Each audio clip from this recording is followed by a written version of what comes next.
Faces in person. Oh. Okay. Perfect. No problem. Right, guys, who wants to kick us off? Come on, Anton. Yes, Anton. Nice to see you, right? Yeah, you too. Congratulations. Thank you. Look, first off, how does it feel? Because that second half must have felt pretty damn good.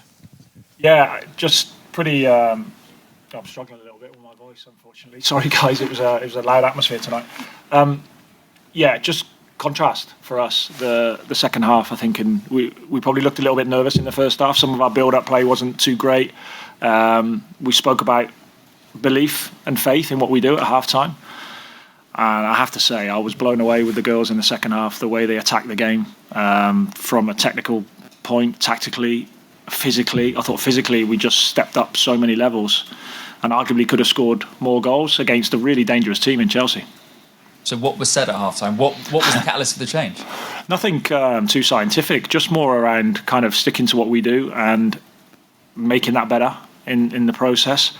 And then a little bit around belief, you know. Steph's mentioned that word quite a lot this week, and I think it's difficult sometimes when you've played against Chelsea previously and suffered a little bit like we have this season. But I think the league game recently showed that we were getting closer in an okay display. I didn't think we were great that day. But I think what this gives us is it goes beyond winning this trophy. I think it gives us real confidence going into the remainder of the season.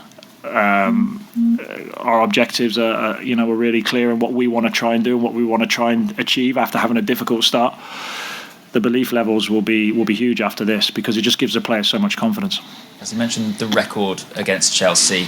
Obviously, the start of the season didn't go according to plan. Just how much does today mean to you and to the players, because they just look jubilant after the final whistle? Yes, it's huge. You know, you struggle to put into words really what this will do for us individually and as a collective, as a team. And I thought that earlier in the season when we suffered in the FA Cup against Chelsea and when we suffered in the home game, we were obviously a little bit different in terms of squad in what we had with the injuries.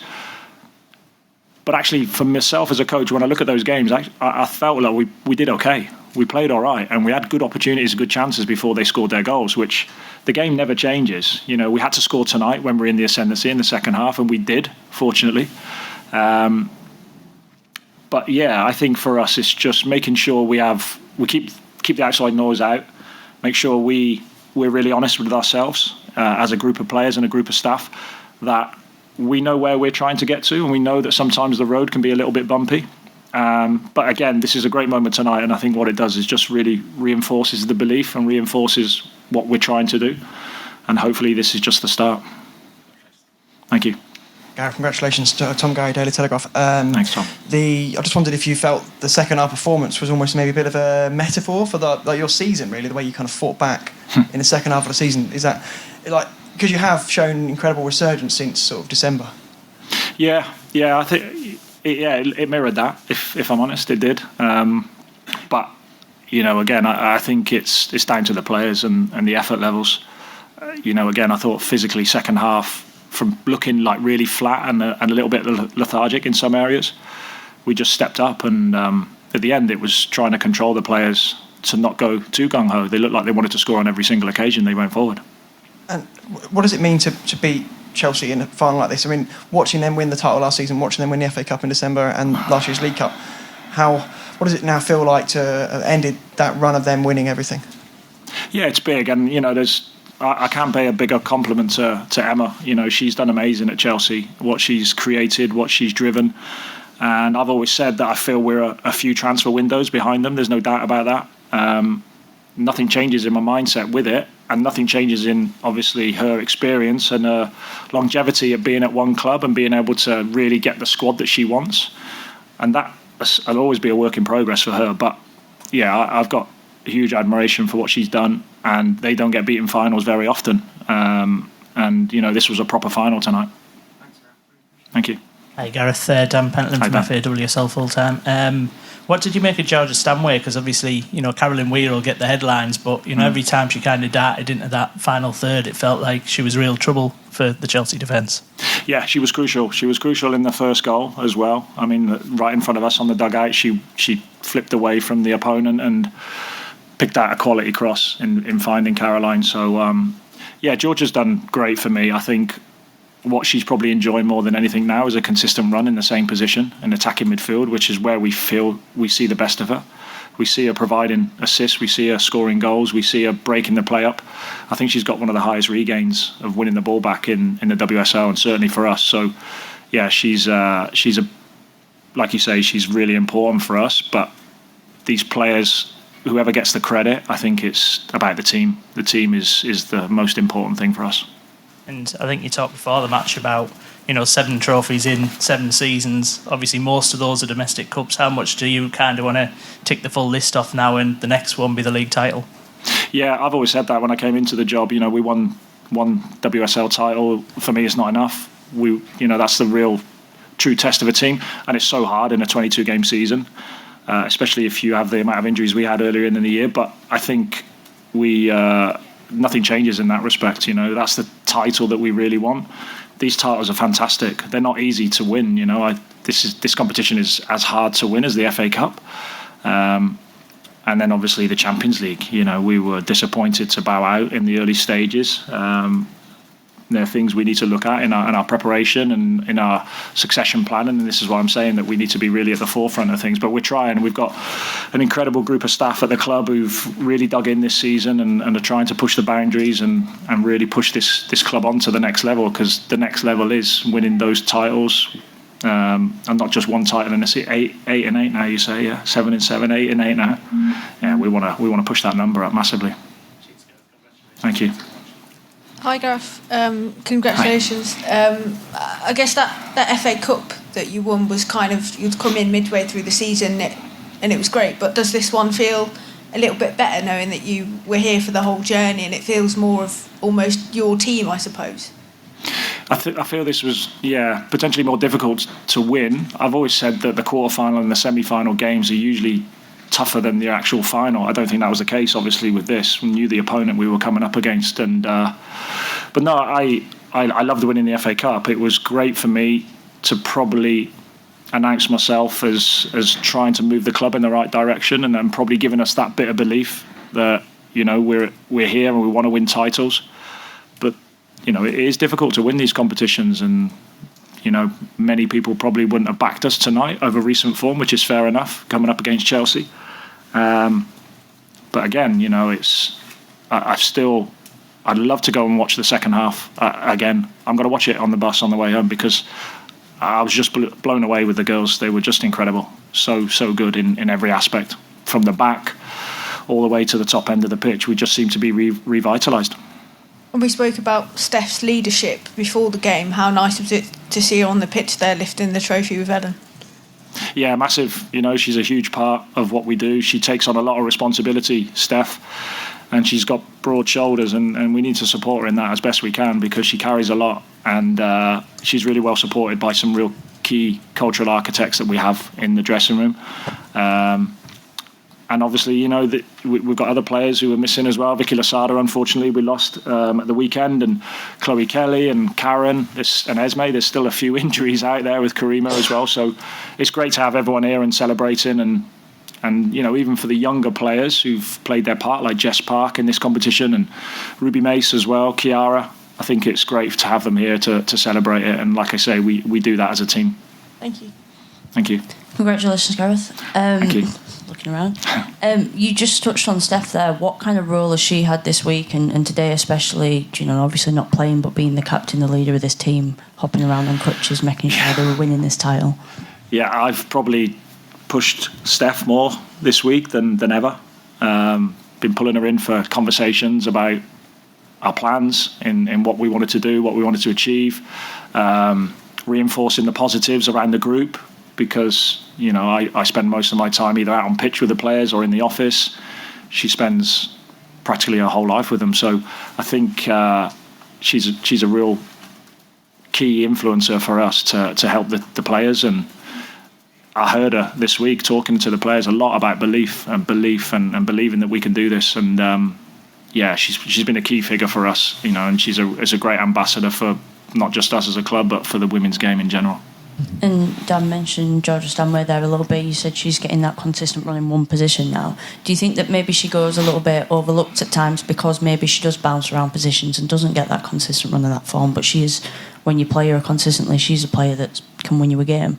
Yeah, definitely. And the reason for playing Georgia in different positions has been due to the necessity of the squad and the injuries we've had, and that would have been tough for her because she wants to play in where she's probably going to get the best from herself. But players like that are gold dust for coaches. You know, Esme is another one who's able to play in anywhere across the back line. So they're great players to have, and I understand the need and the want for them to be there. But it has to be right for the team. And if they have to do a job for the team, they have to do a job for the team. And convincing players to do that is the hardest part, but it's a big part of the job as a coach. Thank you. Hey Gareth, congratulations. How much does this mean to you personally? There's a lot of questions asked about of you in particular at the start of the season and whether you were the right person to turn City's fortunes around in the very, very difficult time you're in. This must mean a lot. Yeah, it means a lot, but to be honest, I came off of all social media at that time. I literally surrounded myself with the right people. I'm an ex-player. I've had criticism all my career. So I kind of know how to handle it. Doesn't mean I like it. So I just tried to cut out the noise, and I knew that I was working as hard as I was previously. I felt it was a little bit unjustified, if I'm honest, with the amount of injuries that we had, and what was they expecting in that situation when we were only being able to field 2 or 3 outfield substitutes in a game, playing players in not familiar positions. So. But it is what it is. When I signed up to this, and I've been in the game a long time, it is what it is. It's part and parcel. I think it's easy these days to point a finger and say, is this person up to it or not? But I think you have to have belief in what you do, and I have real faith in the way I work and how I try to get the best out of the players. And I think the players are the most important thing, though. I think the players are the most important marker, really, that they're still moving in the right direction for you, and I think they've shown that they're fighting. They've been fighting the whole season, and sometimes things haven't gone our way. Fortunately, more recently, things have started to edge our way, which is nice. That's a nice answer. And Caroline Weir, obviously, another huge game. She's really kind of stepped up for you in these past few fixtures. Yeah, she's a critical player.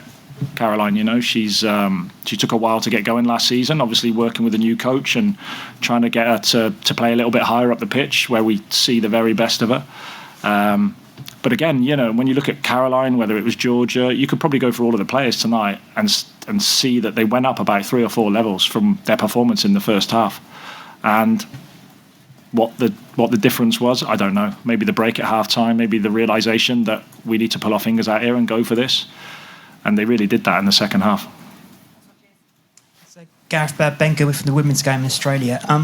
It looked like particularly in the second half you had a lot of joy in wide areas, particularly on the left as well. Is that something you were particularly targeting? And sort of how did you see the likes of Hayley Rasso and Lauren Hemp tonight? Yeah, I mean, Jess Carter is a very quick player, and there's a reason why Emma puts her out there, probably to try and nullify Lauren.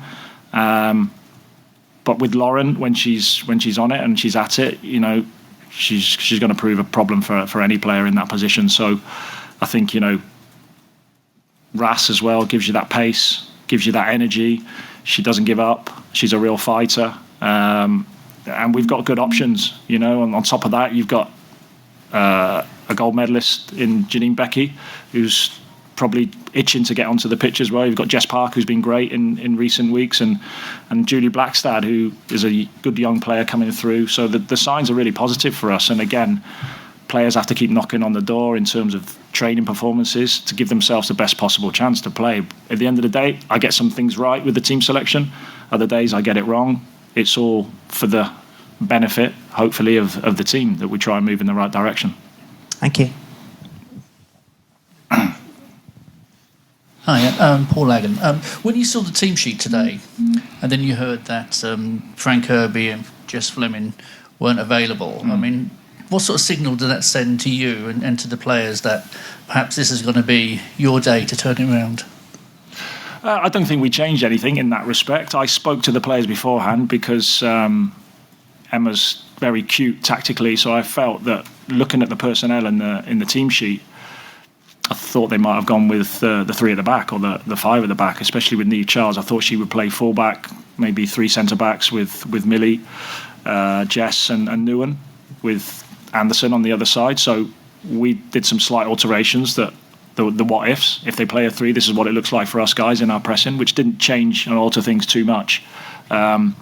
So that was my full focus. So I think afterwards, when you look at it and see that, you know, Jessie was missing and Erin is obviously a really good player for them, Erin Cuthbert and Fran as well. So yeah, I think it kind of felt, well, for me, it happens to other people as well, as well as us. Did you say this to the players? I mean, you know, that this is, you know, they're not at full strength. They can see that they're not at full strength. No, because I think that's, you know, we've got a lot of girls in our dressing room who are real friendly with the Chelsea players. That's natural, and I love that.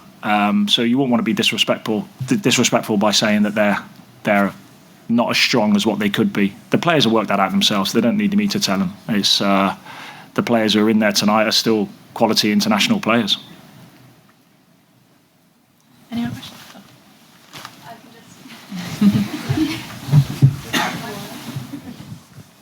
Hi Gareth. I was just going to follow up on Caroline Waite. I think you said a while back about her finishing in the box. I know we know her for her wonder goals and the spectacular strikes, but have you seen that as a real area that she's developed? She scored two, obviously, from inside the box today. Yeah, getting in there where it matters. You know, I think that was probably one of the first conversations I had with her, that, you know, I know you can score from 30 yards, but what do you like in the box? And she said, well, I probably don't get in there enough. So yeah, it was just probably getting her to trust the way we play, rather than wandering to get the ball, I think is really important. And when you see her goals that she got tonight, they're right in there, like, you know, in the 6-yard box or in that second 6-yard box. But again, you know, I'm always pushing Caroline. I'm always challenging her. I think, you know, she's when I didn't play her against United, she's been looking a little bit flat in the first WSL game. We introduce her and she comes on and makes a statement. So, you know, that's what they've got to do, these players. They're going to be disappointed sometimes when I decide to go with this player for this particular game. And that's going to happen in the next few weeks. You know, after the next weekend, after Spurs, we play, you know, midweek for a couple of weeks, and we're going to need to use the squad as best we can to keep things fresh. Yeah, thank you. I scored a hat-trick here once. I was telling the girls earlier when it was the old plough lane. Yeah, it was in the FA Youth Cup for Southampton against a Wimbledon, but yeah, it was. I said, see if you can match that, Ellen. Yeah. What's the celebration tonight? Pretty low key. I mean, we're all back to Manchester. We decided on heading back, but we've set up a little celebration over the next couple of days. These are always difficult. I think, you know, it's so you don't want to predict, but you have to have plans. So I think the plan we went with, which is getting together on Monday evening. Most of the players are depart now. We'll come back together on Monday, and we'll have a good celebration Monday evening. Any questions from the presser guys online? I think pretty much covered there. Any further ones? Molly? Nope. Perfect. Thanks a lot, guys. Thanks a lot, guys. Safe journey. See you in person Okay. as well. Yeah. Thanks a lot. Oh, I thought you were going to shake.